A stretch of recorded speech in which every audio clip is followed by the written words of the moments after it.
Ya. Ya, selamat pagi untuk Anda yang baru bergabung bersama kami. 1 Desember, Anda mungkin sudah tahu ini adalah Hari AIDS Internasional.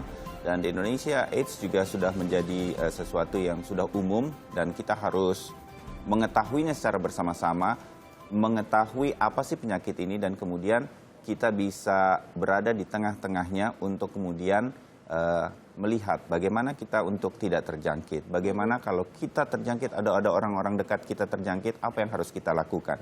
Saya merasa secara pribadi ini yang sudah harus kita lakukan.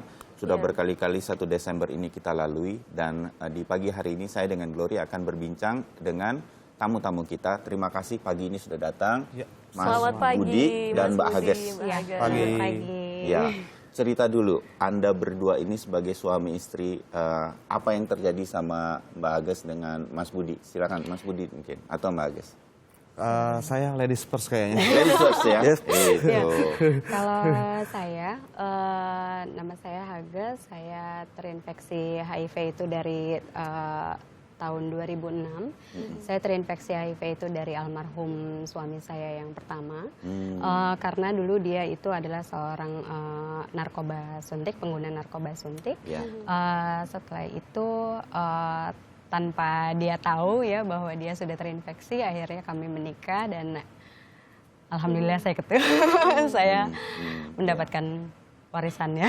Iya, dan itu ya karena suami istri begitu berhubungan dan kemudian tertular. Betul. Ya. Karena kita sama-sama nggak tahu kan awalnya. Ya, oke. Nanti kita teruskan sedikit. Mas Budi. Oke, saya biasa dipanggil Budi, nama saya Samsu Budiman. Kalau teman-teman di ini biasa manggil Om Buds, banyak banget namanya. Om Buds ya, banyak nama panggilannya. Akrabnya. Iya. Nama akrabnya.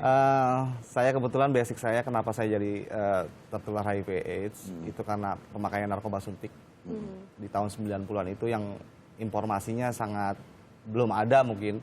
Kalaupun ada susah untuk mencari informasi tersebut dan teman-teman pada waktu itu yang menggunakan narkoba suntik juga nggak mungkin saya bisa tertular HIV seperti itu. Saya terinfeksi dari tahun 2006 setelah berhenti di tahun 98 akhir dari pemakaian narkoba suntik. Baru 2006 sampai dengan sekarang saya masih bisa duduk di sini, bisa mungkin nanti bisa berbagi pada teman-teman semua. Ya. Dan Mas Budi dan juga Mbak Hages ini hanya baru sedikit dari banyak lagi ODA yang produktif, yang masih juga beraktivitas dengan, ya maksud saya juga dengan maksimal dan masih menjalankan juga banyak aktivitas lainnya. Salah satu juga yang ingin kita hari ini suarakan bagaimana kemudian harus tetap semangat, sosialisasi mengenai HIV/AIDS ini kemudian juga harus lebih luas lagi supaya masyarakat tahu sebenarnya bukan ada stigma-stigma harus dihindari atau kemudian bagaimana memperlakukan orang dengan HIV/AIDS ini dengan kemudian mengisolasi mereka. Ini juga yang kemudian terus disuarakan oleh Mbak Hages dan Mas Budi begitu ya? Betul. Ya, yang kita kepingin juga tahu sebetulnya setelah Mbak Hages, ya Om Bud, sebagai salah satu nama panggilannya Om Bud. Bagaimana kemudian saya nggak tanya lagi bagaimana orang-orang mungkin kaget mendengar ini di sekitar Anda dan yang saya pengen tahu apa yang membuat Mbak Hages sama Om Bud ini ini harus saya lewati dan kemudian saya harus do something atau melakukan sesuatu, Mbak Hages. Kalau saya pribadi memang ketika saya ngelihat suami saya itu, almarhum suami saya yang pertama itu dia drop banget gitu ya dan dia depresi berat, dia tidak ada semangat hidup sama sekali. Saya ketika itu saya juga sudah tertular padahal gitu ya dan saya sudah berusaha untuk mencoba untuk menyemangati dia juga gitu ya, tapi akhirnya dia tidak tertolong. Dan kami punya seorang putra gitu ya, kami punya seorang putra. Maaf, ikut tertular juga atau enggak Mbak Hages? Alhamdulillah tidak. Alhamdulillah tidak. Dia terbebas dari virus HIV gitu ya setelah kita cek beberapa kali gitu dan alhamdulillahnya dia negatif dari virus HIV dan itu juga yang membuat saya akhirnya jadi termotivasi lagi lebih semangat lagi untuk hidup saya untuk mendampingi anak putranya saya. Mbak Hages.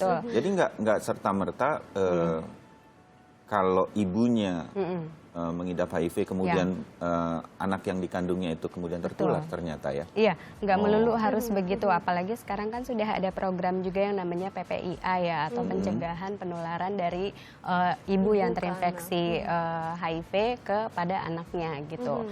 Jadi melalui beberapa tahap sih nanti ada konseling lewat dokter dulu gitu loh ya kan, nanti dokter akan menjelaskan bagaimana caranya si ibu itu tidak menularkan kepada anak-anaknya gitu. Hal-hal ini nih yang kita banyak belum tahu dan berpikir udah pasti tertular gitu ya. Betul. Oke, nah Ombud, Ya. silakan. apa yang kemudian Ombud lakukan begitu kemudian menemukan semangat lagi untuk jalan terus? Oke, yang pertama kebetulan saya dikasih pertama kali di rumah sakit itu saya dapat informasi bahwa ada solusi untuk orang yang terinfeksi ini. Pada waktu itu memang pas saya tahu status saya, apa yang ada dalam pikiran saya, wah umur saya paling nggak setahun nih, paling cepat, paling lama 3 tahun hidup saya. Pada waktu itu pikiran saya, cuma sekitar 15 menit saya langsung berpikir, dok ada nggak solusinya? Akhirnya saya dikonseling lah. Konseling ARV namanya, antiretroviral, itu adalah obat untuk menekan jumlah virus. Tujuannya adalah untuk meningkatkan kualitas hidup orang yang terinfeksi. Nah tadi saya dengar juga ada kata-kata pengidap, mohon maaf saya bisa ini kan ya. Kalau teman-teman untuk pengidap biasanya sebut saja kita ODA, orang dengan HIV/AIDS. Karena istilah populer ya itu sih apapun namanya, mungkin teman-teman banyak yang ya punya perasaan disebut pengidap lah atau apa. Lebih enak disebut ODA. Atau penderita biasanya. Penderita. Kebanyakan sebenarnya gitu. di definisi operasional itu nggak masalah buat saya, kalau buat saya pribadi. Cuma teman-teman banyak di lingkungan aktivisme menolak disebut kata-kata dengan penderita. Kayaknya orang sakit banget, padahal memang sakit. Kita ini memang sakit gitu. Tapi kita tidak menderita, istilahnya gitu. Kemudian kita sebut saja dengan ODA, orang dengan HIV/AIDS. Nah, teman-teman yang lain yang juga mungkin patah semangat saat ini dengan informasi yang belum jelas dan lain sebagainya. Dengan yang diketahui oleh Mbak Hages dan Ombud, apa yang dilakukan untuk saya dengar juga ingin membantu mereka melalui sebuah LSM? Betul.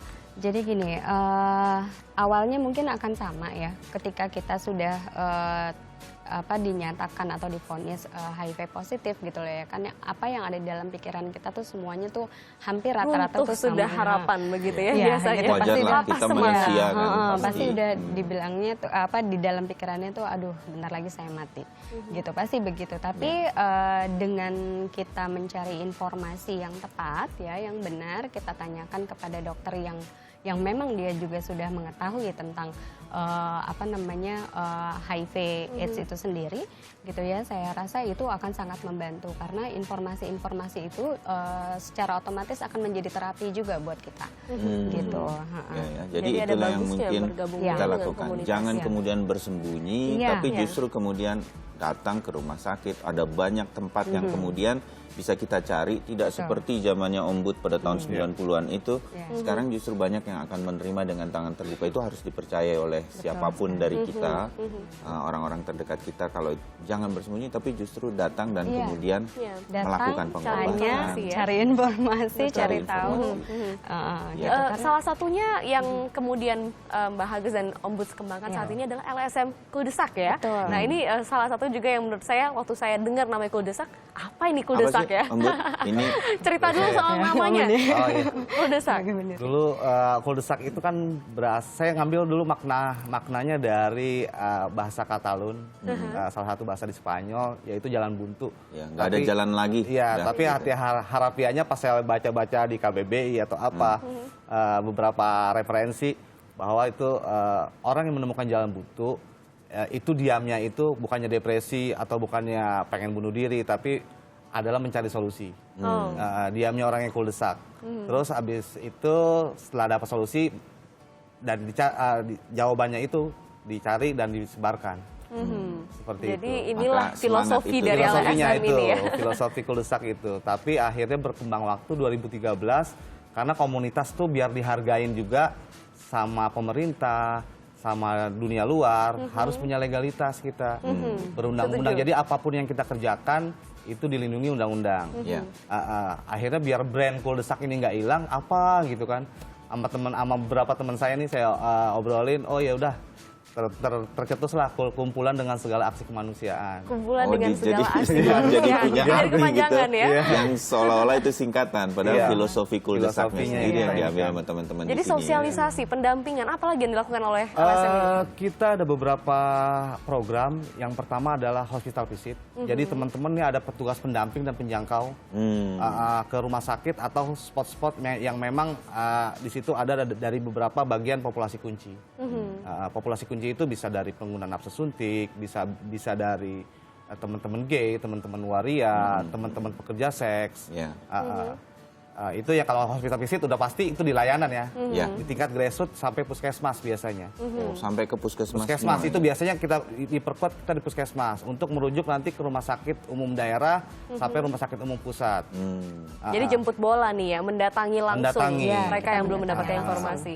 Tapi ada juga kesempatan melalui mungkin sosial media dan lain-lain kalau pemirsa kita Ya. dengar hari ini. Ya, itu sangat ngebantu banget sosial media itu bahwa kita menyebarkan informasi dan edukasi seputar HIV/AIDS dan juga kegiatan kita, gitu loh ya kan tentang bagaimana cara penanggulangan dan penularan HIV/AIDS itu sendiri di sosial media. Nah, dengan begitu akhirnya banyak juga gitu dari luar yang akhirnya mereka menelpon kita untuk mencari tahu. Jadi aktif Gitu. juga mendatangi langsung Ya. Oda dan juga ada Oda yang juga mencari LSM Kuldesak ini. Betul. Nah, salah satu hal yang juga menarik yang pagi hari ini kita baru ketahui bahwa ternyata Oda juga kesulitan dalam hal mencapai akses kesehatan yang lain.